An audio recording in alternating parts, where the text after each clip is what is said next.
Jerusalem slept beneath a haze of dust and restless prayer. Elias Cohen stood on the Mount of Olives, the old city flickering like a dream behind him, its golden dome catching the last light of day. He had come searching for evidence, not wonder. Yet as the sun sank and the horizon bruised into crimson, something in the air began to hum. The wind changed. Warm, electric, almost sentient. He thought of his father's voice reading ancient verses he'd long dismissed as myth.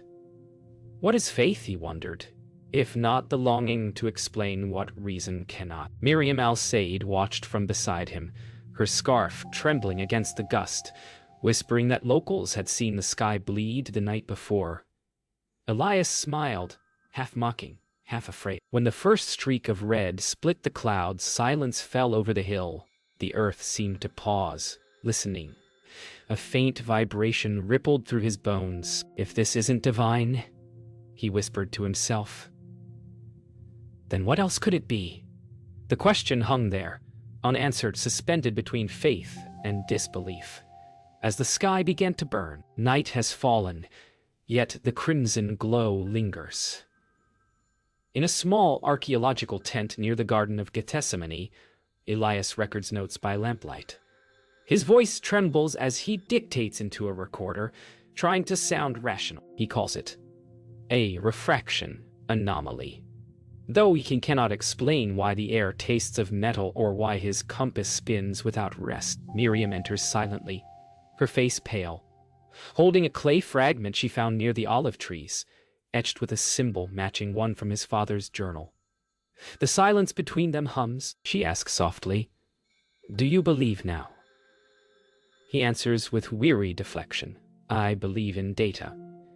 Yet when he looks up, her eyes reflect the red light outside, and for a fleeting instant, he feels the strange pull of something older than science, something waiting to be named. Outside, the wind has grown restless. The olive trees sway as if whispering secrets. Elias steps out, gazing at the horizon where the red has deepened into a liquid glow. He sees crowds gathering at the city walls, pilgrims singing, others weeping. In their voices, science finds no language. Miriam joins him, holding the clay fragment close. "They think it's the end of days," she murmurs. Elias answers, "It's just the beginning of hysteria." Yet as the first faint tremor shakes the ground beneath them, both turn toward the heavens, realizing that belief and fear often share the same silence. Later that night, Elias replays old recordings of his father's sermons, the rabbi's voice echoing through static. When heaven remembers, the earth must listen. He feels the weight of those words pressing against his heart. Miriam, sitting nearby, studies ancient manuscripts with trembling hands. They share no words. The lamp sputters out. Only the red light outside remains, pulsing like a heartbeat. Elias whispers, he used to say, "Light is God's handwriting." But what if this is his warning? Miriam looks up, her eyes catching the firelight, softly replies, "Maybe it's his mercy." Midnight.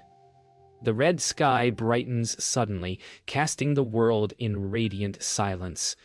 A faint vibration hums through the soil. Elias steps outside, heart pounding. The city lights flicker out one by one, until only the heavens remain alive. He looks upward, and for the first time, he does not analyze. He simply stares. A single droplet of light falls from the sky, landing in the dirt before him. It glows faintly, pulsing like a living thing. Miriam kneels beside it, whispering, "It's beginning again." Elias's throat tightens. The light dims and sinks into the earth.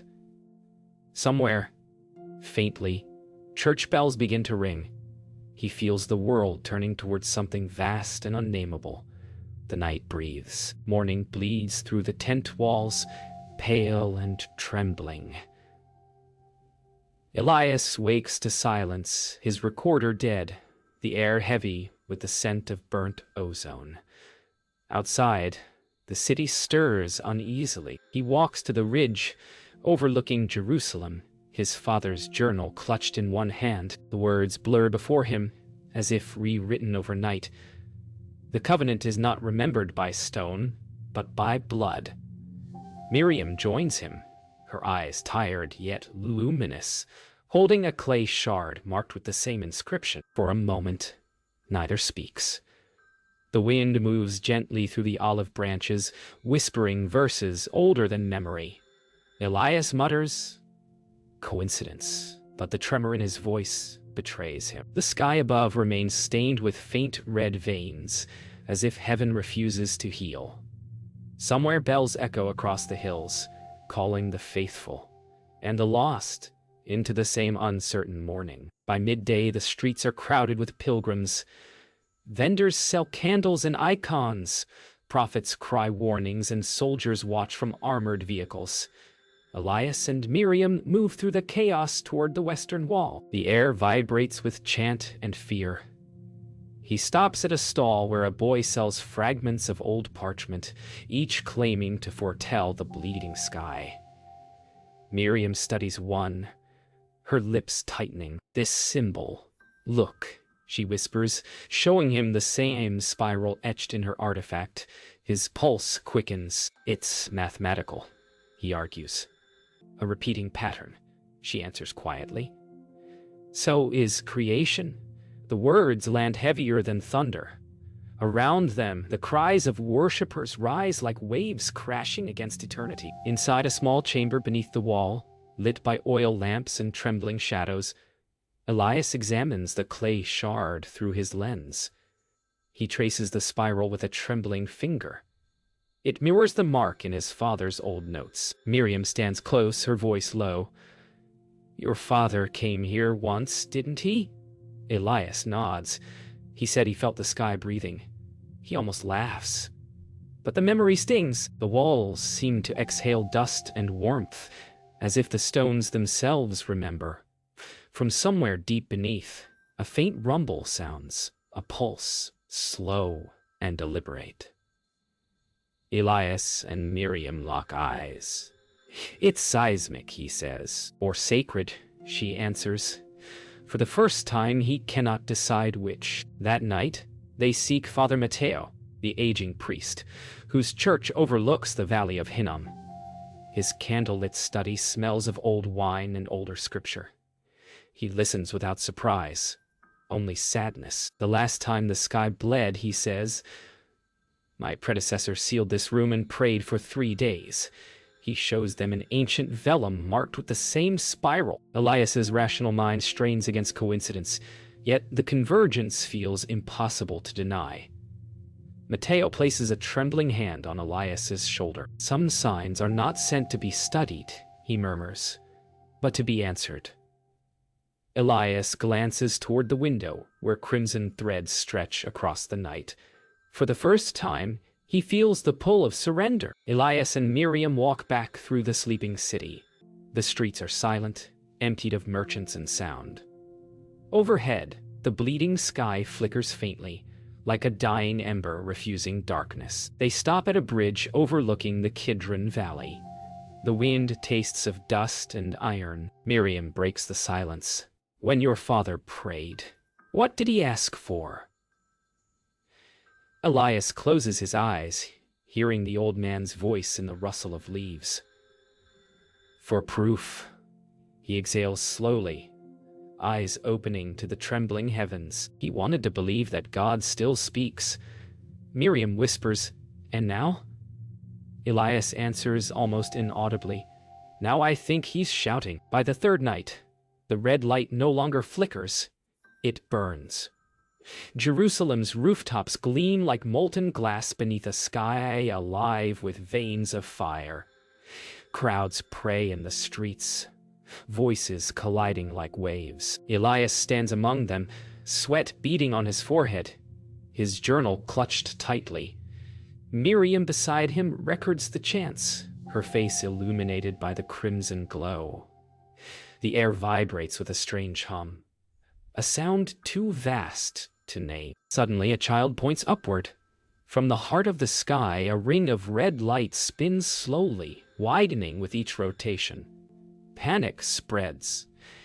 Elias feels the tremor beneath his feet. Steady, rhythmic, like a heartbeat in the earth.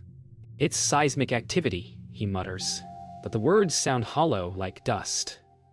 Miriam looks up and whispers, "No, it's a call." Inside a stone chapel near the old city gate, Father Matteo gathers a small group of priests and rabbis. Elias and Miriam join them, faces lit by trembling candlelight. The priest's hands shake as he opens a sealed scroll, its edges burnt.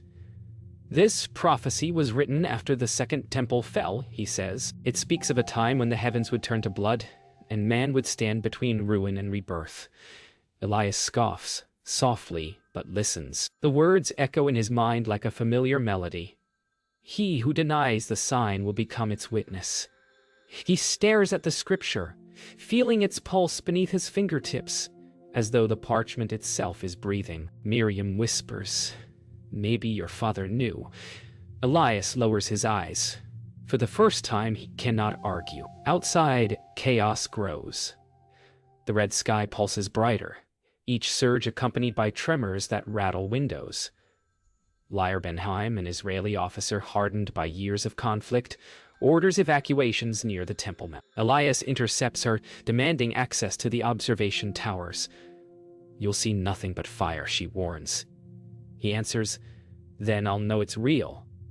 As they climb the ancient stone steps, the air thickens. At the top, Elias gazes out, Jerusalem drowned in red light, shadows dancing across domes like living things. Lior lowers her weapon, whispering, "I've seen war, Elias, but never a sky that bleeds for peace." His silence says everything he cannot yet believe. That night, in the excavation tent, Elias listens again to his father's old recordings. Static hums, then a faint voice. "When the fire descends, do not flee." The sign is not destruction, but remembering. His throat tightens. Miriam sits beside him, tracing symbols in the dust.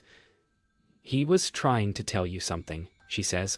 Elias shakes his head, eyes shining. "I stopped listening years ago." She reaches over, gently closing his hand around the recorder. "Then start now!" Outside, thunder rolls, not from the sky, but from the trembling earth itself. Every object in the tent vibrates softly, as though the world is preparing to speak. Just before dawn, a crimson storm gathers above the city. The air hums with static, and a deep, resonant tone fills the sky like a vast cello note. People emerge from homes, faces lifted in terror and awe. Elias and Miriam stand on the Mount of Olives once more. The horizon ignites, a vertical column of red light descending slowly toward the dome of the rock. The ground shudders. Elias drops to his knees, unable to breathe. "It's the same light from his journal," he gasps. Miriam whispers, "No, it's him." For a heartbeat, Elias sees the faint image of his father's silhouette within the glowing pillar. Arms open, eyes full of peace. Then, just as suddenly, the vision vanishes, leaving only the trembling silence of awakening faith. The fourth dawn brings not fire, but silence. No birds, no engines, no hum of electricity, only the faint rustle of air. The bleeding sky has dimmed to a soft pulsing rose, hovering like a living wound. Elias wakes to find his equipment dead. No lights, no signal. The digital world has gone blind.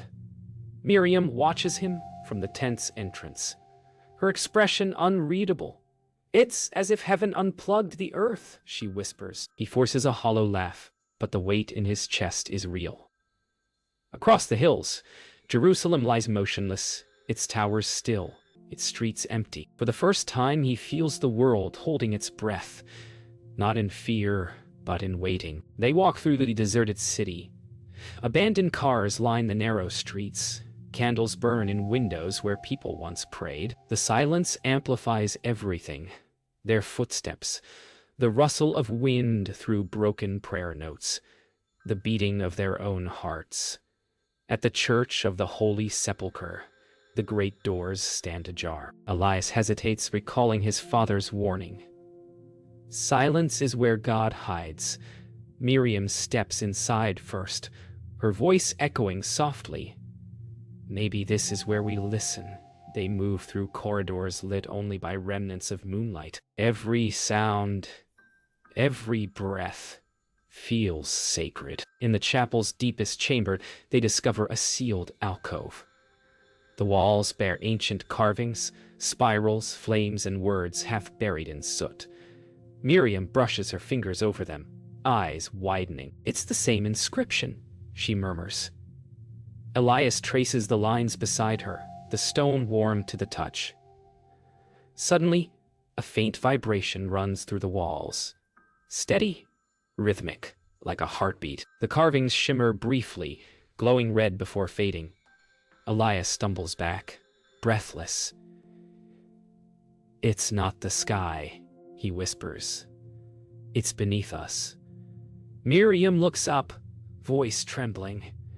Maybe the earth remembers what heaven forgot. They take refuge in the chapel above, lighting what candles remain. Elias sits in silence, his father's journal open on his lap. He reads the final unfinished line. "When the sky forgets, man must remember." His fingers tremble over the ink. Miriam sits beside him, watching the red light pulse faintly through the stained glass windows. "You were angry with him," she says softly. Elias nods.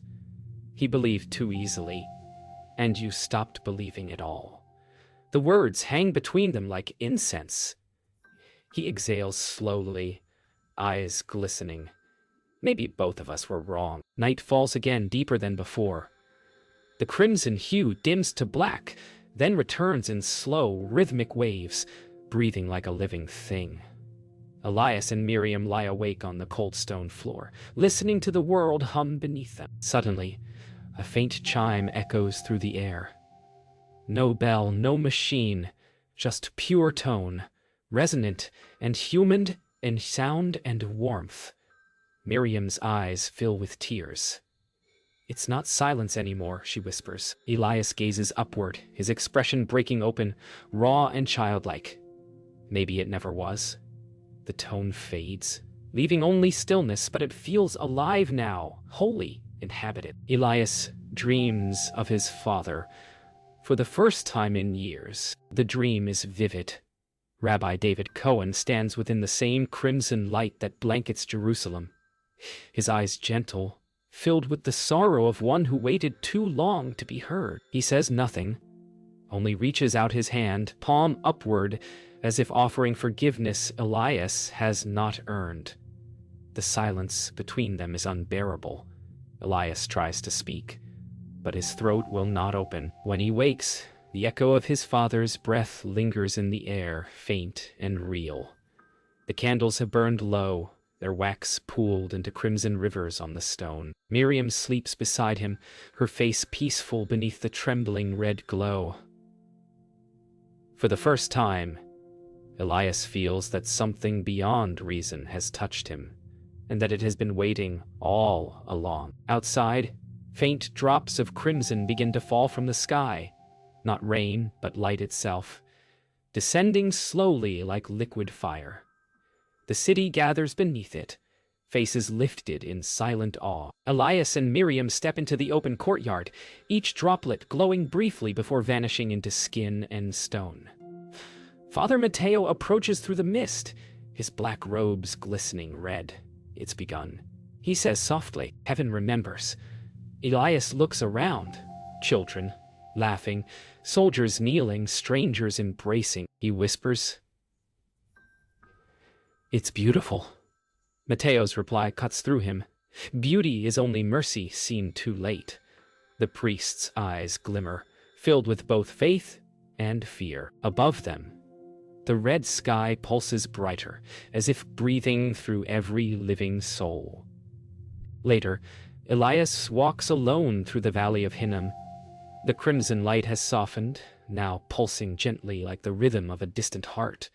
The earth beneath his boots feels warm, almost alive. He kneels by an old fig tree and opens his father's journal again. The pages flutter to one marked by a line he's never noticed before. When the fire falls, remember the first voice. He listens to wind, to silence, to his own breath. And for a moment he hears it. His father's prayer, not as words, but as warmth inside his chest. He presses the journal to his heart. I remember, he whispers. Miriam finds Elias hours later near the Garden of Gethsemane, the air still shimmering with faint red dust. He tells her about the voice. She listens without question. My father used to say that truth doesn't arrive. It remembers where we left it, she says softly. He looks at her, realizing how belief can be shared without words. They walk together beneath olive branches, glowing faintly with dew and bloodlight. The city below hums again, faint generators flickering back to life. The modern world begins to wake, but neither of them moves quickly. The miracle is already fading, yet the feeling remains, like the taste of something divine caught between heartbeat and breath. That night, as the final light fades from the heavens, Elias sits alone atop the Mount of Olives. He gazes at the city below, its rooftops silvered with moonlight, the red glow finally gone. He opens the journal one last time and finds the last page blank. Slowly, he writes, he wasn't a believer. Until he saw the sky bleed. His hand shakes, tears falling onto the page. Miriam's voice calls from behind, soft and steady. What will you believe now? He looks up at the stars returning one by one and smiles faintly. That he never stopped speaking. That only I stopped listening. The wind rises gently, carrying his words into the endless dark. Dawn returns soft and uncertain, painted in gray and gold. The crimson light is gone, yet its echo lingers, a pulse beneath the surface of everything. Jerusalem stirs slowly, as though awakening from a sacred dream. Elias stands on a balcony overlooking the old city, the world hushed, listening. He feels the air thrum faintly, a heartbeat that is not his own. Miriam joins him, her face weary but serene. They're gathering, she says. All of them. Bells and calls to prayer rise together from every quarter. Synagogue, mosque, church. For the first time, no voices clash. The sound flows as one current, weaving through the waking city. Elias closes his eyes. For a brief, trembling moment, belief feels less like surrender and more like home. At noon, Father Mateo calls for a vigil at the Western Wall. Crowds gather, Jewish, Muslim, Christian, skeptic, and stranger. No guards, no fear. The air vibrates with prayer in every language, words overlapping like rivers converging. Elias walks among them, notebook in hand but unused. He sees Lyre Ben-Haim standing quietly, helmet off, her uniform streaked with dried dust. She lights a candle, her face softened. Miriam kneels nearby, palms open, her lips forming silent gratitude. For the first time, Elias doesn't observe. He joins. He bows his head, not to understand, but to belong. The sky begins to pulse again, not red, but white. A luminous rhythm like the beating of a heart. Shadows fade. The people lift their eyes, their voices faltering in reverence. Elias feels warmth spread through his chest, like light spilling from within. He hears his father's voice clear this time. The temple was never lost, only forgotten. He looks around, faces glowing, tears falling. He understands. The divine was never above. It had always been inside.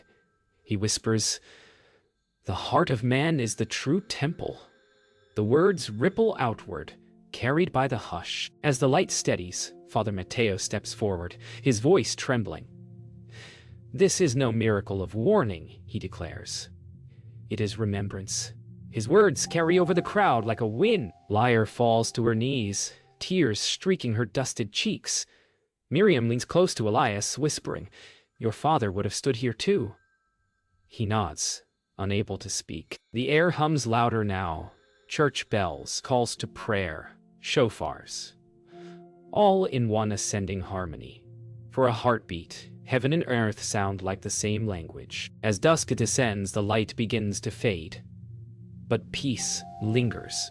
The crowd disperses slowly, whispering prayers, singing softly. Elias and Miriam remain, watching as the sky returns to its natural blue. He holds his father's journal in one hand, the other resting gently over his heart. "You think it's over?" she asks. He smiles faintly. "No, it's begun." The wind carries the scent of olive and ash, of endings that feel like beginnings. The city glows beneath the evening, calm and whole. Somewhere, faint and distant, a single note of music hums through the air, the echo of a covenant renewed. Night yields gently to the first light of dawn. The city, once scarred by crimson, now glows pale gold beneath a tranquil sky. Elias stands on the Mount of Olives where it all began. His breath clouds faintly in the cool air, and for the first time in years, he prays without words. Below, Jerusalem gleams. White domes, silver roofs, quiet streets, washed clean by invisible grace. Miriam joins him, her presence silent, steady. She hands him his father's journal, now worn and soft from use. Elias gazes toward the horizon where the sun breaks free and whispers, "Maybe it wasn't the sky that changed. Maybe it was us." The words drift upward like smoke from an altar. Later, they walk through the old city. Markets reopen, voices return, and laughter echoes where silence once ruled. Children chase doves across the plaza. The world has not become perfect, only possible again. Elias pauses near a small fountain, watching red dust wash away into clear water. "It's strange," he says softly. "We all saw the same sky, but each of us saw something different." Miriam smiles, dipping her fingers in the water. "That's faith," she replies. "It never looks the same twice." He nods, smiling faintly, his eyes glimmering with peace. At midday, Elias visits his father's grave outside the city walls. The earth is dry, the stones simple. He kneels, tracing the engraved name with reverent fingers. "I found your sign," he murmurs, voice trembling. "And I finally listened." A gust of warm wind moves through the olive trees, scattering leaves like blessings. He opens the journal and places it against the headstone. The pages turn once, twice, then still, as if the book itself has exhaled. He rises slowly, his heart lighter, his silence finally sacred. That evening, he and Miriam climb to the roof of an old inn, overlooking the city. The sky burns gold, then fades into lavender. From every corner, songs rise. Jewish psalms, Arabic hymns, church bells, all interwoven into a tapestry of sound. Elias listens, eyes glistening. It's the same melody. Miriam whispers, different words, same heart. He smiles. Maybe that's how God speaks. The camera lingers on them as they sit in silence, the light fading, their faces calm in the gathering twilight. Just before nightfall, a final miracle. As the sun sinks completely, a single droplet of red light falls from the sky, small, gentle, glowing. It lands on Elias's open journal, spreading into a perfect golden circle before fading away. He watches, unmoving. Miriam breathes beside him, whispering, "Heaven remembers." Elias closes the journal, his fingers steady, and looks out over the quiet city. Stars appear, pure and innumerable. His voice, barely audible, fills the silence. "I wasn't a believer, until I saw the sky bleed." The screen fades to black as the first star flares above Jerusalem, reflecting in his eyes like a promise renewed.